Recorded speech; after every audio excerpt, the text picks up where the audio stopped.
तो चलिए, स्वागत है आपका ऑब्जेक्टिव के में थी। हम लोग जो ऑब्जेक्टिव सेशन कर रहे हैं, इसमें हम लोग कल 2018 के सेकेंड पाली के कुछ क्वेश्चन देख लिए थे। वीडियो लंबा हो रहा था इसलिए हमने वहाँ पर रुका था। आज इसको चलिए हम लोग ख़त्म करना चाहेंगे। चलिए आज इसको हम लोग जो बाकी प्रश्न बच गया था वहाँ से हम लोग करते हैं। 18 शायद हम लोग 17 तक कर लिए थे। 18 नंबर जो प्रश्न देखिएगा, तो 18 नंबर प्रश्न बोल रहा है, इसको मैं आपको देखिए, एक तो बेसिक तरीके से बनाएंगे आप, तो उसमें आपको समय लगेगा। इस क्वेश्चन को मैं आपको ट्रिक से सिखाता हूँ कि आप इसको जल्द से जल्द कैसे आंसर करेंगे। और ऐसे प्रश्न को हम छोड़ नहीं सकते हैं। जिससे हमको बोला गया है कि 5 cot थीटा इक्वल 3 है, तो हमको निकालना है किसका मान, 5 sin थीटा और -3 cos थीटा। देखिए आपको ये दिए गया ना, यहाँ से सब लोग ऐसा करना जानते हैं। cot थीटा बराबर 3 और ये 5 गुना में है तो कहाँ आएगा, 5 यहाँ आएगा। हमसे पूछा क्या है कि 5 sin थीटा -3 cos थीटा। और देखिए क्वेश्चन अगर ऑब्जेक्टिव में है तो हमको कोई लंब आधार करने से कोई मतलब नहीं है।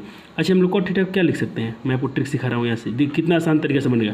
cot थीटा को हम लोग क्या लिख सकते हैं, sin थीटा बट्टा में क्या लिख सकते हैं, नहीं ये तो tan का हो जाएगा।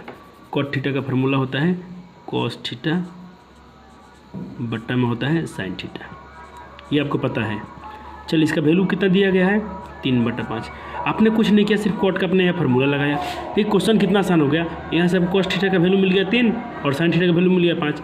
आपसे प्रश्न पूछा है 5 sin थीटा। अब साइन नहीं लिखेंगे, साइन का वैल्यू लिखिए। साइन का वैल्यू कितना है, 5। क्वेश्चन है -3 cos थीटा। 3 cos थीटा का मान कितना है, 3। बट्टा में क्या है, साइन 4, हाँ बट्टा में है 4 sin थीटा। तो 4 sin का मान है 5 plus 3 cos theta. 3 cos theta का मान कितना है, 3। देखिए 50 25 और 3 के 9। 25 में से 9 गया, कितना बचा, 25 में से 9 गया 16। 4 5 20, 4 5 20 और 3 के 9। यहाँ जोड़ना, यहाँ घटाना था, 25 में से 9 घटाना था तो 16 बचा और 20 से 9 कितना हुआ, 29। ऑप्शन चेक कीजिए, आपको मिल जाएगा ऑप्शन बी में। उम्मीद करता हूँ ये आपको वीडियो अच्छा लगा होगा और आपको ये ट्रिक भी अच्छा लगा होगा। चलिए 19 नंबर क्वेश्चन देखते हैं। देखिए हमको दिया गया है sin x बराबर sin अल्फ़ा। आप एक बार क्वेश्चन देख लेंगे 19 नंबर, sin x डिग्री बराबर sin अल्फ़ा। तो अल्फ़ा क्या है, किसके बराबर है, इसका आंसर तो डी हो जाएगा। कैसे होगा मैं आपको बता रहा हूँ। देखिए यहाँ हम लोग क्या लिख सकते हैं, साइन दोनों तरफ बराबर है, यानी x डिग्री का वैल्यू क्या लिख सकते हैं, बराबर अल्फ़ा लिख सकते हैं, ऐसा लिख सकते हैं ना। अब देखिए आपके यहाँ से ये करना क्या है, आप समझते हैं जो पाई होता है कितने रेडियन के बराबर होता है, 180 डिग्री में पूछ रहे हैं ना, तो पाई का जो मान होता है वो डिग्री में क्या होता है, 180 के बराबर होता है। अब आप बताइए यहाँ से देखिए पाई में इतना होता है, तो 1 डिग्री में अगर पूछा जाए कि x डिग्री में पूछा है ना, और पूछा जाए कि 1 डिग्री में कितना होता होगा, तो 180 और ये पाई कहाँ चला आएगा, भाग दे देंगे हम। तो ऑप्शन हमारा क्या हो जाएगा, डी। अब देखिए अब यहाँ से क्या पूछा है हम, नहीं ऐसा नहीं। देखिए हम लोग गलत कर रहे हैं यहाँ, ठीक है। 80 डिग्री में कितना होता है, पाई रेडियन के बराबर होता है। 180 जो होता है कितने, 180 डिग्री किसके बराबर होता है, इसको सीधा लिख लेते हैं, अच्छा रहेगा, ऐसा लिखते हैं। डिग्री में पूछा है ना, हमको याद है कि 180 डिग्री जो होता है कितने रेडियन के बराबर होता है, पाई रेडियन के। अब यहाँ से अगर हम 1 डिग्री का वैल्यू निकालना चाहें तो क्या हो जाएगा, पाई और बट्टा में क्या आ जाएगा, 180। तो ही हमारा आंसर हो जाएगा ऑप्शन डी। अगर आप ध्यान दीजिएगा, और x डिग्री में पूछा तो अगर ऑप्शन में यहाँ x लिखा हो तो आप इसको भी टिक कर सकते हैं। लेकिन अगर क्वेश्चन में अगर दिया है पाई बटा 180, ये आंसर हो जाएगा। और डिग्री में होता है यहाँ पे x भी हो सकता है। तो ऑप्शन डी हमारा राइट है। अब देखिए 2018 से आपने देखा होगा कि इस टाइप से प्रश्न आपको मिल रहे हैं। कहाँ से, जो हमारा त्रिकोणमिति का जो ऊंचाई दूरी वाला चैप्टर है, हाइट एंड डिस्टेंस वाला चैप्टर, वहाँ से क्वेश्चन पूछे जा रहे हैं। आपने देखा होगा कि फर्स्ट पाली में भी ये सब क्वेश्चन रिपीट हैं जो पूछे गए हैं, फिर सेकंड पाली में भी यही क्वेश्चन है। लेकिन वहाँ मैंने आपको बताया था थोड़ा कि इसको छोड़ सकते हैं। चलिए अब मैं इसको देखता हूँ कि आप छोड़ भी सकते हैं, लेकिन आपको आंसर थोड़ा सीख लेंगे तो अच्छा रहेगा। बाकी आपको तो छोड़ना ही है, क्योंकि आपको 100 क्वेश्चन में 50 क्वेश्चन करने होंगे। मानता हूँ कि चलिए 100 क्वेश्चन भी नहीं भी रहेंगे आपको, तो कम से कम 60 रहते हैं, जो हमारा 2018 से लेकर भी जो पैटर्न चल रहा था, तो 19-20 से लेकर तो 160 क्वेश्चन रहते हैं, उसमें हमको 50 देना पड़ता है। देखिए क्वेश्चन पूछा है कि यदि सूरज की किरण का झुकाव 50 डिग्री से 60 डिग्री होता है, इसको देखिए आप यहाँ से समझिए।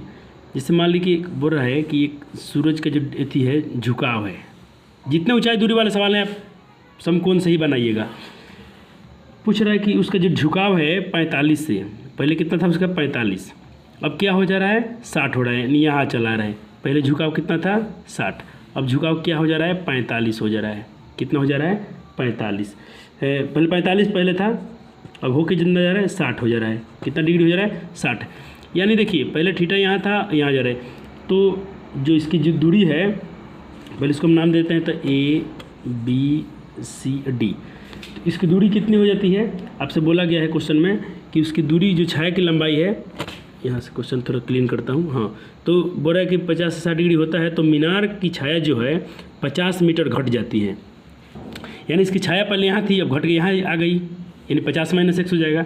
लेकिन आपको लंबी प्रोसेस से नहीं बनाना है इसको, आप ऑब्जेक्टिव में है तो ऑब्जेक्टिव विधि से बनाइए। सब्जेक्टिव से बनाएंगे तो बन जाएगा, जैसे मैं वो आपको पिछले वीडियो में दिखाया हूँगा, पार्ट 1 थी फर्स्ट शिफ्ट वाले में। लेकिन मैं पूछ रहा हूँ कि आप इसको जल्द से करने के लिए आपके पास एक टेक्निक है जो मैं आपको बता देता हूँ। देखिए, अब एक ट्रिक होता है, जब दूरी घटती है ना, जब छाया घटे या बढ़े, जब छाया की लंबाई घटे, यहाँ है ना, घट के यहाँ आ गया या बढ़ के यहाँ चला गया, जब इस टाइप के सवाल मिले आपको, तो छाया की लंबाई घटे या बढ़े, घटे या बढ़े, तो आप एक फार्मूला लगाइएगा। फार्मूला होता है, हमेशा के लिए आप इसको याद कर लीजिएगा, बहुत अच्छा ट्रिक है, cot theta 1 minus cot theta 2। कहने का मतलब एक थीटा यहाँ था, अब थीटा यहाँ पे आ गया, इसी को यहाँ जिक्र हो रहा है। cot थीटा 2 बराबर होता है डिस्टेंस।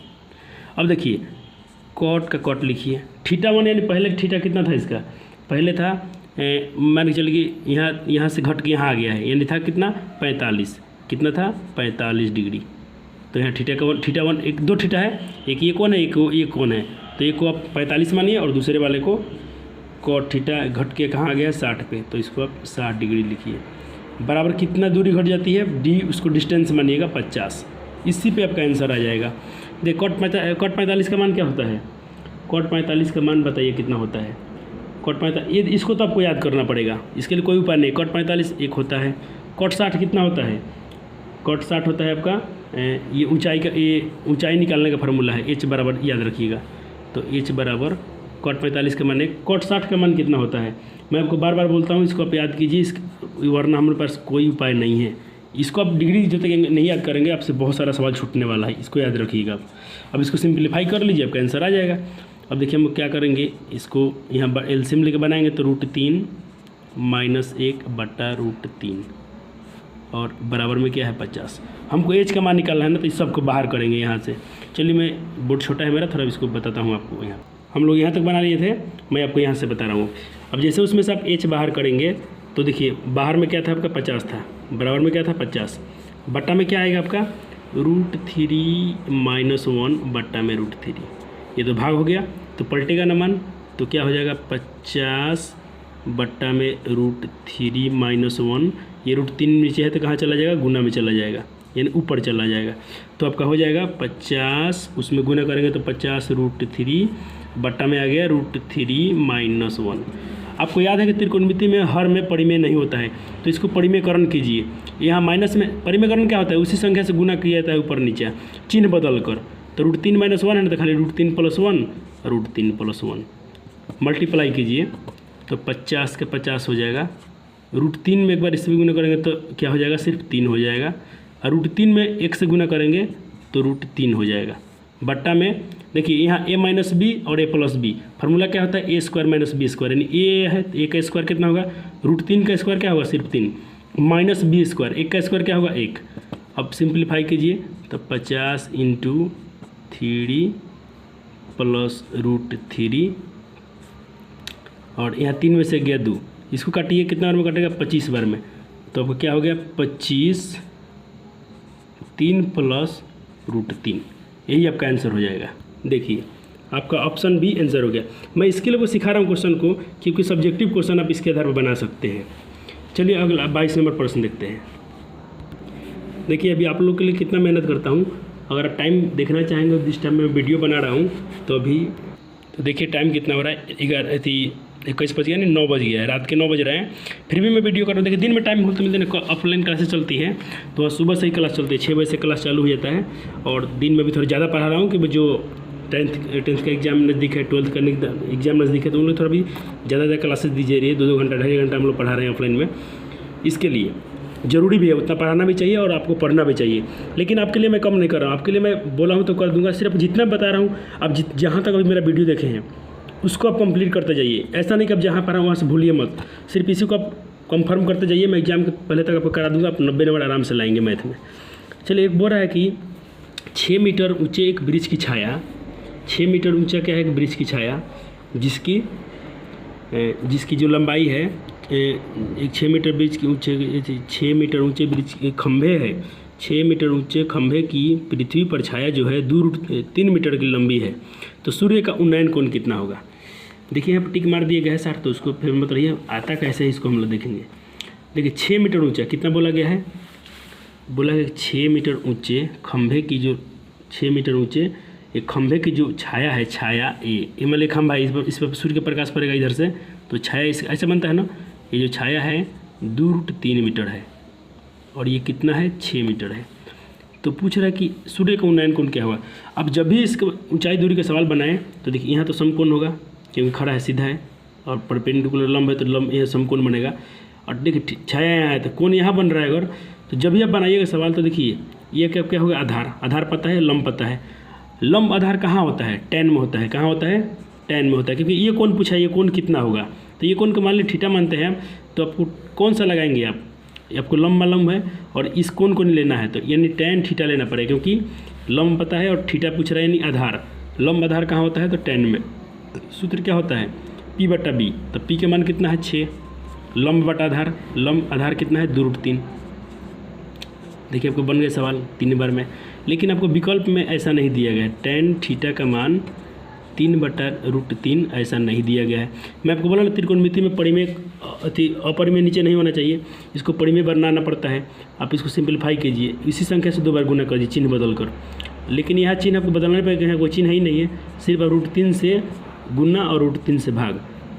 3 में √3 से गुना करेंगे तो 3√3 हो जाएगा, और नीचे 3 में √3 से गुना होता है ना, सिर्फ 3 होगा, कट गया ना। आपका थीटा का वैल्यू कितना है 3। अब अभी बताइए √3 टैन थीटा में √3 क्या होता है। देखिए बार बार मजबूरी में आपको दिखाना पड़ता है, टैन में √3 कितना होता है, 60 होता है। टैन में √3 कितना होता है 60 डिग्री। तो थीटा पूछा था ना सूर्य का उन्नयन कोण कितना होगा, जो भी पूछा है आपका ये √3 आ रहा है, नहीं 60 डिग्री हो जाएगा। ये जो प्रश्न हो गया 60 डिग्री आंसर आया। तो आप इसको वीडियो करो क्या, इसको बनाइएगा जरूर। 6 मीटर एक वृक्ष की छाया, देखिए एक बोल रहा है एक 6 मीटर ऊंचा वृक्ष है। क्या है ये, वृक्ष है। मान लीजिए वृक्ष है, कितना मीटर है 6 मीटर ऊंचा लंबा है। पूरा ऑब्जेक्टिव इसके लिए हम थोड़ा जल्दी बनाते हैं। और इसकी जो छाया है, इसकी छाया है 4 मीटर है। कितनी है 4 मीटर है। ठीक उसी समय बोल रहा है एक खंभे की छाया है जो 50 है। कितनी है 50 है। छाया 50 दे रहा है, लेकिन ये ऊंचा कितना है नहीं बता रहा है, वही ऊंचाई आपसे पूछ रहा है। फिर पूछा है उसी समय खंभे की छाया 50 मीटर है, तो खंभे की ऊंचाई मीटर में क्या होगी, ये कितना मीटर ऊंचा है कि जबकि इसकी छाया 50 मीटर है। देखिए आपको जब भी त्रिकोणमिति में ठीक उसी समय कोई घटना बताए ना, तो इसको याद रखिएगा आप, जो उसकी जो छाया की लंबाई होगी, जो इसका अनुपात जो होता है बराबर होता है। इसको याद रखेंगे आप, लंबाई का अनुपात ऊंचाई का अनुपात बराबर होता है, और छाया की लंबाई और जो दूसरी कंपेयर कर रहा है दोनों के आपस में बराबर होती हैं। यानी अगर इसका नाम देना चाहेंगे, इस नाम से खंभे में का वृक्ष, मान लीजिए अपना वृक्ष ये हो गया, इस खंभे को हम नाम देते हैं ABC, तो इसका नाम देते हैं DEF। यानी जो क्या होगा आपस में बराबर होगा। इसको आपको टेक्निक को याद रखना पड़ेगा। ठीक उसी समय पूछे खंभे और वृक्ष किसी की तुलना कर दे, लंबाई क्या होती है आपस में, उसका अनुपात जो होता है बराबर होता है। यानी कहने का मतलब हो जाएगा AB जो होगा वो DE के बराबर होगा। किसके बराबर होगा, DE के बराबर होगा। बराबर आपका छाया कितना है लंबाई, BC जो हो जाएगा, ये छाया जो होगा इस लंबाई के अनुपात के बराबर होगा। ठीक है ना। इसका छाया क्या है EF देंगे है नाम, यहाँ F लिख दीजिए, थोड़ा क्लियर लिखिएगा EF। अब मान पुट कीजिए, AB छाया कितनी है आपकी, AB वृक्ष जो है 6 है, D इसकी लंबाई छाया कितनी है 4 है, AB/D नहीं DE कुछ नहीं है, तो इसको हम लोग H मान लेते हैं। क्या मान लेते हैं, ऊंचाई निकलना है ना, तो H मान लिए, XY कुछ भी मान सकते हैं, H मान लेते हैं।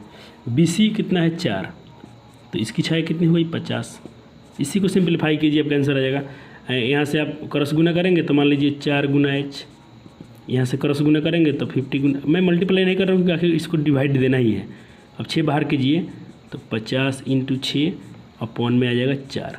इसको काटिए, दो तियाई 6 और 2 दूना 4, 2 से काटिए 25 बार में कट जाएगा, 25 बार में। तो हमारा एच कितना आया 25 गुना 3, कितना आया 25 गुना 3, यानी ऊंचाई जो आ रहा है 75 आ रहा है। तो आप ऑप्शन में चेक करेंगे तो 75 है नहीं है, तो 75 नहीं है तो ठीक उसी समय है ना। तो आप ये ऊंचाई में से आप इसकी छाया की लंबाई घटा लीजिए, आपका आंसर आ जाएगा।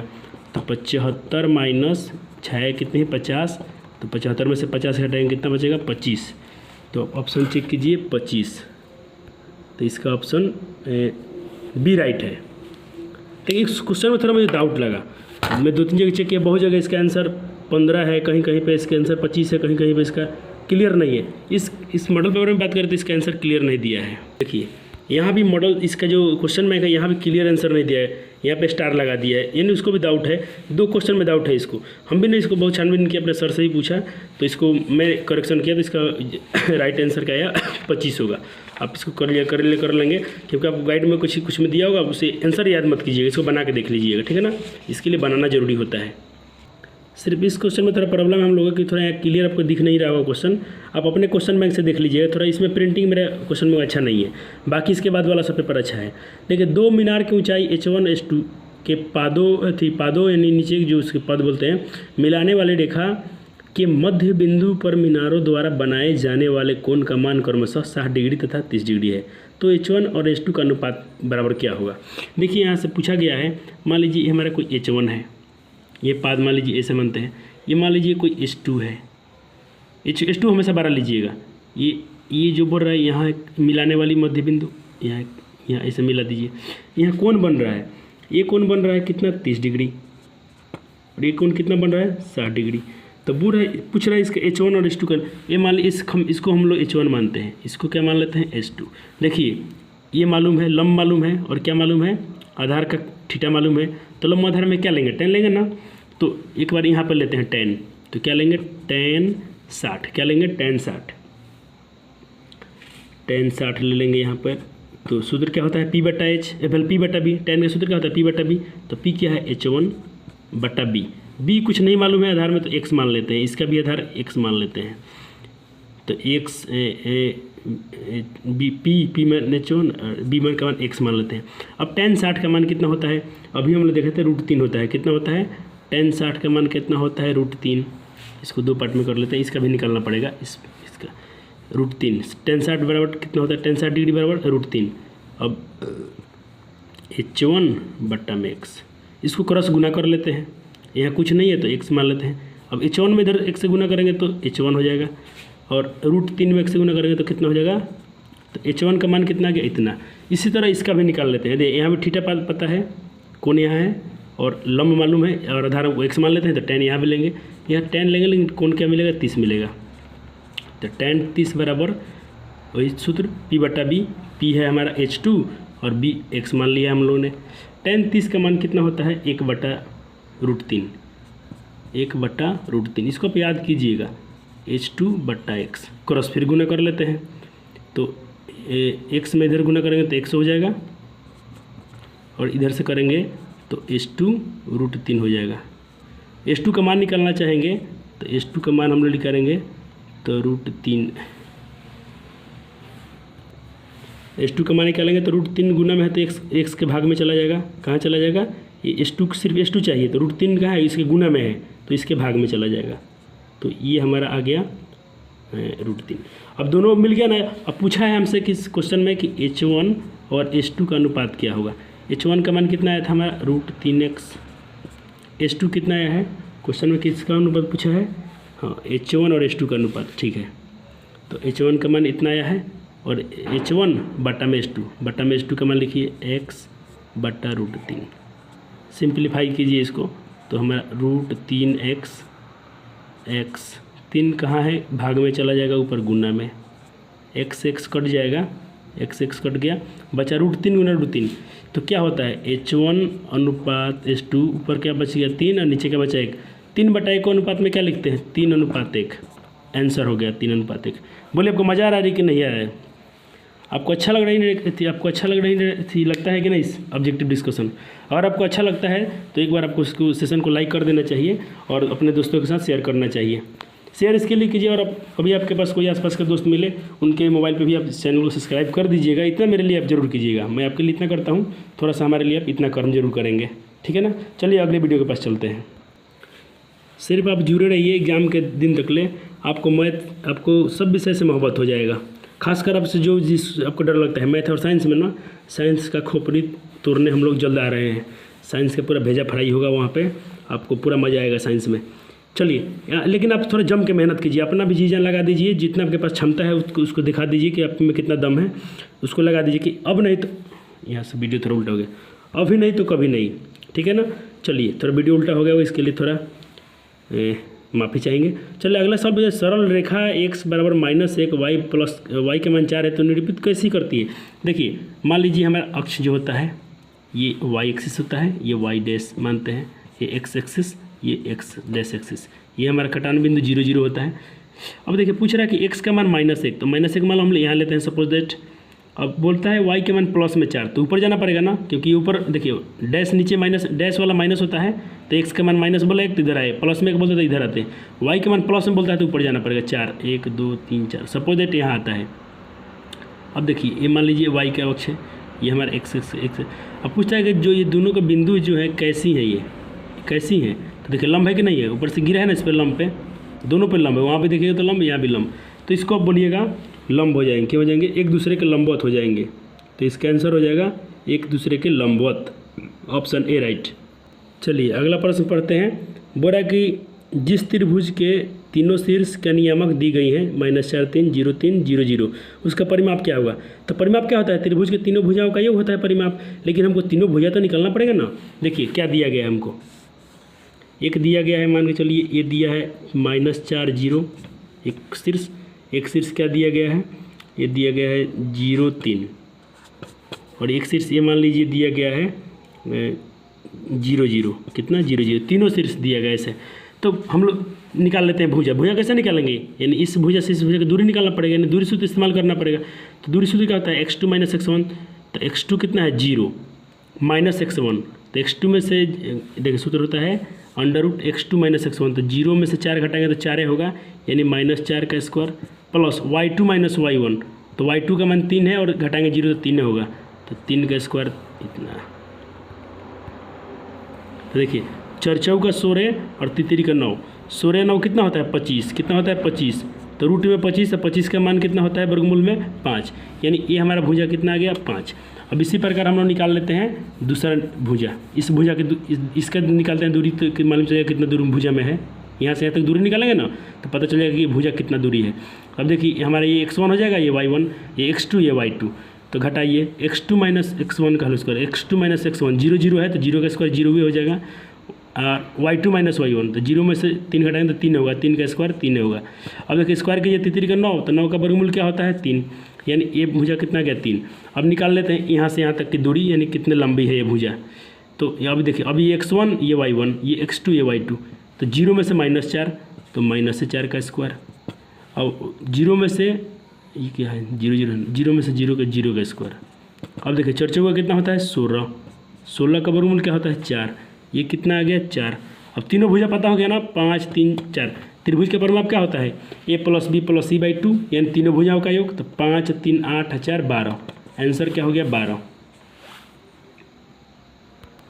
देखिए जहाँ जहाँ आपको क्वेश्चन डिफिकल्ट होगा वहाँ मैं आपको ट्रिक सिखा दूंगा, बाकी तो आप गर्दा उड़ा ही देंगे। बोला कि एक देखिए एक नियामक दिया गया है 2 और 2, मतलब एक बिंदु का नाम दिया है 2 और k-3, दूसरा बिंदु क्या है k-4, को जोड़ने वाली झुकाव 3 है, तो k का मान। देखिए झुकाव का एक फार्मूला होता है, झुकाव का एक फार्मूला याद रखिएगा, झुकाव बराबर होता है, आपको जब भी झुकाव वाला सवाल पूछे थे तब ये याद रखिए, झुकाव जो होता है y2 - y1 अनुपात होता है x2 - x1 के, ठीक है ना। तो झुकाव का मान क्या दिया है 3, पहले आप लिख लेते हैं, दो बिंदुओं का मान दिया कितना है, दिया है 2 और k-3, और एक बिंदु दी गई है हमारा y1 y2 वाला, वो दिया गया है 4 - 7। कहने का मतलब आपको पता है ये x1 है और ये y1 है, ये x2 है ये y2 है। अब यहाँ सेट कीजिए y2 - y1, झुकाव का मान कितना दिया है 3, 3 बराबर का बराबर y2, ये y2 है ना -7 माइनस y2 माइनस y1, तो y2 और y1 का मान कितना है -3 है, कितना है भले y2 का मान कितना है k -3 है, कितना है k -3 बट्टा x2 4 माइनस y1 x2 में x1 का मान 2। अब देखिए 3 का 3, सवाल को दम नहीं है, माइनस का 7, यहाँ ब्रैकेट तोड़ दीजिए, माइनस में k से गुना कीजिए, माइनस का k, माइनस में 3 से गुना कीजिए तब प्लस का 3, ब्रैकेट ख़त्म, 4 में से 2 घटाए 2, इससे इधर मल्टीप्लाई गुना कर दीजिए तो 3 दूना 6 माइनस का 7 और ये आपका बच गया, यहाँ तो घट जाएगा ना आपका, 3 में से 7 घट जाएगा, 3 में से 7 घटेगा तो माइनस का 4 और माइनस का k, सिर्फ आपको k का मान निकालना है तो इस 6 को इधर ले, 4 को इधर लाइए तो 6, यह माइनस का 4 इधर क्या हो जाएगा प्लस का 4, इधर बचेगा माइनस का k, 6 4 कितना होगा 10। आपको क्या चाहिए, सिर्फ k का मान चाहिए, तो माइनस कहाँ चला आएगा, यहाँ आपका -10, देखिए आंसर हो जाएगा ऑप्शन ए इज़ 100% राइट है, ठीक है ना। देखिए कंफ्यूज करने के लिए आपको दिया गया है, एक प्लस का 10 है, एक माइनस का 10 है, आप डी को कभी सेलेक्ट मत कीजिएगा, -10 होगा। और वैसे भी आप समझदार हैं, सरल रेखा x माइनस, देखिए कहीं देखिए ये सब प्रश्न को मैं आपको क्या बोलता था बनाने के लिए, आप इसको जरूर बनाइएगा ना, क्योंकि देखिए यहाँ पे आपको समय बचता है, ये सब जो प्रश्न है ना झट आपको देख देख, जैसे यहाँ पर ये सवाल था, इसको आप ऐसे ही बता सकते थे, थ्योरी है, ये भी समझने वाली बात है, एक बार में एक देखते ही आपको बता देंगे क्या आंसर होगा। देखिए क्या होगा, देखिए बोल रहा है कि सरल रेखा x बराबर -2, x का मान -2 है और y का मान 3 है। देखिए ध्यान से, चलिए मानता हूँ कि x का मान -2, हम लोग इधर आते हैं, आपको पता है इधर माइनस में होता है x, ये x का होता है ग्राफ और ये y का अक्ष होता है, तो x का मान -2 हम लोग सपोज दैट यहाँ आ गए, y का मान बोलता है 3 पे जाइए, y का मान बोलता है 3 पे चले जाइए, तो y का मान प्लस में 3, तो मान लीजिए यहाँ पर आ गए, तो इसको हम लोग क्या नाम देंगे, इस बिंदु को क्या नाम देंगे -2 और 3, तो आंसर क्या हो गया -2 और 3, ऑप्शन ए राइट हो जाएगा। ये सब सवाल आपका समय बचेगा, इन सब प्रश्नों को पहले कीजिएगा, जितने आसान प्रश्न है पहले उनको कर लीजिएगा। अगर आपका 50 ऐसे ही सवाल पूछ जा रहा है, 50 को करना है ना आपको ऑब्जेक्टिव, अगर आपका आसान क्वेश्चन से ही 50 संख्या पूछ जाता है तो आपको भारी सा क्वेश्चन करने से आपको अवार्ड नहीं मिलने वाला है, समझे ना। हमको देखिए एग्जाम हम लोग क्या है, टाइम का महत्व है, तो हम लोग जितने आसान प्रश्न होंगे ना ऑब्जेक्टिव में पहले उनको ढूंढिएगा, ढूंढ के मार दीजिएगा, बाकी आपको उसमें कोई तिस्मार खान बनने के चक्कर में आप पड़िएगा तो फिर फंसिएगा। जो क्वेश्चन डिफिकल्ट लगते हैं उसको छोड़िए, भागिए वहाँ से, सिर्फ आप जो प्रश्न आसान है उनसे दोस्ती कीजिए, भारी बनाकर आपको उतना ही नंबर मिलेगा। और जो बच्चा प्रश्न देखिए, जो बच्चा प्रश्न हल्के प्रश्न का आंसर करेगा 50 तो उसको 50 मिलेगा, और जो तिस्मार खान बन के 50 में भारी सवाल बनाने जाएंगे उनको मिलेगा 50। हो सकता है कहीं भारी बनाने के चक्कर में कहीं फंस गए तो हो गया उनका लोटा वहीं पर डूबेगा। और आप ईमानदारी से काम कीजिएगा, और बुद्धिमान लोग का इशारा काफ़ी होता है, हमको यहाँ लड़ना नहीं है, हमको समझदारी से काम लेना है। जो क्वेश्चन आपको आसान लगते हैं, मैं भी ऑफलाइन वाले को बताता हूँ, जो प्रश्न आसान है पहले उसको टेकल कीजिए, कि आपको ऑप्शन छोड़ना है, 100 मिलेगा तो आपको 50 करना है, 60 ऑब्जेक्टिव मिलेगा तो आपको 50 ही करना है, उसमें भी 10 छोड़ना पड़ता था, तो छोड़ना तो है ना आपको, तो भारी को छोड़िएगा, अच्छा और आसान को बनाइएगा। चलिए, लेकिन मैं आपको सब पढ़ाने का टेक्निक देता हूँ कि आपको सबका सॉल्व हो। देखिए भाई 30 नंबर सवाल, 5x - 3y + 10 = 0 तथा अक्षों के बीच बने त्रिभुज का क्षेत्रफल क्या होगा। इस क्वेश्चन पर देखिए थोड़ा मैं 2 दिन बाद चेक किया हूँ, इसका कहीं क्वेश्चन भी थोड़ा एरर लगता है, सर से भी देखा तो मेरा सर बनाया तो उनका भी आंसर अलग आया, फिर मैं भी इसको ट्राई किया तो आंसर अलग आया। तो देखिए मैं इसका राइट आंसर क्या होगा, मेरे को तो ऑप्शन में थोड़ा डाउट लगता है कि ये ऑप्शन ही गलत है, लेकिन आप कहीं भी अगर ऑनलाइन भी करते हैं, कभी डाउटनेट पर कहीं इसका सर्च करके देखिएगा, वहाँ आंसर आपका अलग आएगा, या कहीं आप इसको और प्लेटफॉर्म पर चेक कीजिएगा। तो देखिए इसका राइट आंसर क्या होगा। पहले तो इसको मैं आपको एक ट्रिक सिखा दूँ। अभी आपने झुकाव का सूत्र देखा था ना, y2 - y1 बटा x2 - x1, ये सब टेक्निक याद रखना है। अब यहाँ देखिए, जब अक्षों के बीच, जब सरल रेखा और अक्षों के बीच बने त्रिभुज के क्षेत्रफल पूछे तो आप इसको याद रखिएगा, c² बटा 2ab, याद रहेगा आपको। अक्षों के बीच बना त्रिभुज के क्षेत्रफल का फॉर्मूला होता है c² बटा 2ab। अब इसको कैसे सेट करेंगे आप, सवाल दिया है 5x - 3y बराबर +10 बराबर 0, ठीक है ना। इसको आप समीकरण में भी सेट कर सकते हैं, या ऐसे बना लीजिए, a का मान कितना हो गया 5, b के मान क्या हो जाएगा -3, c के मान क्या हो जाएगा, c के मान क्या हो जाएगा 10। मैंने क्या सीखा है c², तो c के कितना है 10, तो 10 का स्क्वायर कितना हो जाएगा 100 बट्टा, इसको मैं थोड़ा शॉर्ट से बना दो, नहीं तो बोलेंगे बाउंस कर रहा है। सी स्क्वायर यानी 10 का स्क्वायर। थोड़ा बहुत स्मार्ट बनना चाहिए। अब 2ab, ए का मान कितना देखिए ना, ए का मान कितना है 5 है। 2ab, ए का मान होगा, बी का मान सेट कीजिए, बी का मान कितना है -3। तो देखिए 10 का स्क्वायर कितना होता है 100, और 2 × 5 = 10, 10 × 3 = 30 माइनस में। अब त्रिभुज कोई क्षेत्रफल ऋणात्मक नहीं होता, इसके लिए आप मोड लगा देंगे यहाँ पे 0 0 का स्क्वायर, आपका 10/3 बचेगा आंसर, ठीक है ना। 10/3 कहीं नहीं है, तो आप इसका आंसर ए नंबर चूज कीजिएगा। 15 यहाँ 10/3 होना चाहिए था, ठीक है ना, जो 15/2 गया है। ऑप्शन ए राइट हो जाएगा इसके हिसाब से। चलिए चलते हैं 31 नंबर प्रश्न के पास। 31 नंबर को तो सिर्फ कॉन्सेप्ट याद रखिएगा। बोला गया कि BD CD और इतने सब क्या है आपस में बराबर हैं, कौन ये और कौन इसके बराबर है, कौन EBC कौन इतने के बराबर है, तो कौन सा कथन सत्य है। देखिए भुजाएं बराबर हैं, कौन बराबर हैं, तो उसकी सभी संगत भुजाएं भी आपस में बराबर होगी, यानी ऑप्शन ए राइट हो जाएगा। AB BC और जो AC है सभी भुजाएं आपस में बराबर है, तो ऑप्शन ए राइट हो जाएगा। सी नहीं मारिएगा, ऑप्शन ए राइट होगा। सभी जिस त्रिभुज की संगत कोण बराबर हो, संगत भुजाएं बराबर हो, तो उसकी सभी भुजाएं आपस में बराबर होती हैं, ठीक है ना। तो हमारा ऑप्शन ए राइट हो जाएगा इसका। चलिए इनसे तो डरना नहीं है भाई। 32 नंबर आपको डराता है ना, आपको ज्यामिति से डर लगता है ना, अब मैं हूँ ना, आप ज्यामिति से मत डरिएगा।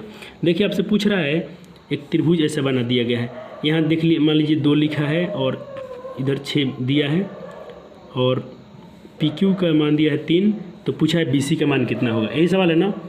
यहाँ मान लीजिए A लिखा है, यहाँ लिखा है P, यहाँ Q, यहाँ B और C, तो पूछा है कि इसका मान क्या होगा, इसका मान दिया है। अब 3 में 6 मत मारिएगा, गलत हो जाएगा, 6 दिया भी नहीं है। देखिए आप एक थ्योरी पढ़े होंगे, जो भुजाओं का अनुपात हो जाए, अनुपात जो होता है यानी AP बटा PB। AP आपने थ्योरी पढ़ा होगा, थ्योरी पढ़ना चाहिए आपको, वहाँ से ही 5 नंबर का एक थ्योरी रहता है। और भुजाओं का अनुपात के बराबर होता है, तो यहाँ से नहीं पूछा है ना, इसका पूछ रहा है ना अनुपात, यानी BC पूछ रहा है, तो BC किसका अनुपात है, इसके बराबर होगा, तो क्या हो जाएगा PQ बटा क्या हो जाएगा BC। ये थ्योरी है, इसको याद रखिएगा। अब मान सेट कीजिए, AP का मान कितना है, A से P तक 2 है, तो 2, यहाँ से यहाँ तक कितना है 6, PQ कितना है 3, BC नहीं मालूम है, इसी को निकालना है। तो देखिए BC से इधर गुना कीजिएगा तो क्या हो जाएगा 2 × BC, और इधर से गुना कीजिएगा तो क्या होगा 3 × 6। अब देखिए BC का मान निकालना है, तो BC बाहर कीजिए, तो 3 × 6 और 2 भाग गुना है तो भाग में आएगा, 2 × 3 = 6, 3 × 3 = 9। BC का मान क्या हो जाएगा 9। ऑप्शन ढूंढिए तो है कहीं क्या 9, ढूंढो रे साजना किधर गया, 9 ऑप्शन बी में मिल रहा है, तो ऑप्शन बी इसका 100% राइट हो जाएगा। ये भी ज्यामिति वाला सवाल है, अब ज्योमेट्री से नहीं डरना है आपको। तब तक मैं थोड़ा पानी पी लेता हूँ, वीडियो होल्ड करता हूँ यहीं पे। भाई जी वीडियो तो लंबा हो रहा है, अब क्या किया जाए, 32 मिनट तक हो गया, इसको अपलोड करने में तो मेरा दशा ख़राब हो जाएगा, डाटा का उतना है नहीं। मैं क्या करता हूँ, चलिए अब कितना प्रश्न बच गया, 14 प्रश्न बच रहे हैं, यहाँ से 15 प्रश्न कल पार्ट 3 में कर लेते हैं इसको, ठीक है ना। देखिए आपको समझाना इसके लिए थोड़ा टाइम लगता है, आप इस बात को समझते होंगे, सिर्फ मैं ट्रिक थोड़ी मारता हूँ कि इसका आंसर ये होगा। उसमें क्या करना था, मैं आंसर सीट यहाँ से उठा लेता और सबका आंसर बोलता है ये रट जाइए, यही परीक्षा में आएगा, कितना अच्छा होता आपके लिए ना। अच्छा नहीं होता ना, आपको भी लगता है, समझाने में हमको समय लगता है, और मैं आपको ऐसा बनाता हूँ कि आप आने वाले समय में किसी को पढ़ा सकते हैं, आप एक टीचर बन सकते हैं, अपने भाई दोस्त को पढ़ा सकते हैं यहाँ से, ठीक है ना। तो चलिए अगला पार्ट 3 इसका कर लेते हैं कल। तब तक के लिए थैंक यू सो मच। आप जम के पढ़िए, ठीक है ना। अब थोड़ा कम सोइए कुछ दिन के लिए, और अपने मम्मी पापा का नाम रोशन कीजिए, साथ साथ में आप कुछ अच्छा करेंगे तो कोई पूछेगा आपने कहाँ से पढ़ा था, तो थोड़ा मेरा भी नाम आएगा, तो इसके लिए धन्यवाद। आप ज़्यादा पढ़िए क्योंकि समय हमारे पास कम है, आपके पास भी कम है। चलिए कल पार्ट 3 इसका बना लेते हैं। थैंक यू, धन्यवाद सो मच, लव यू।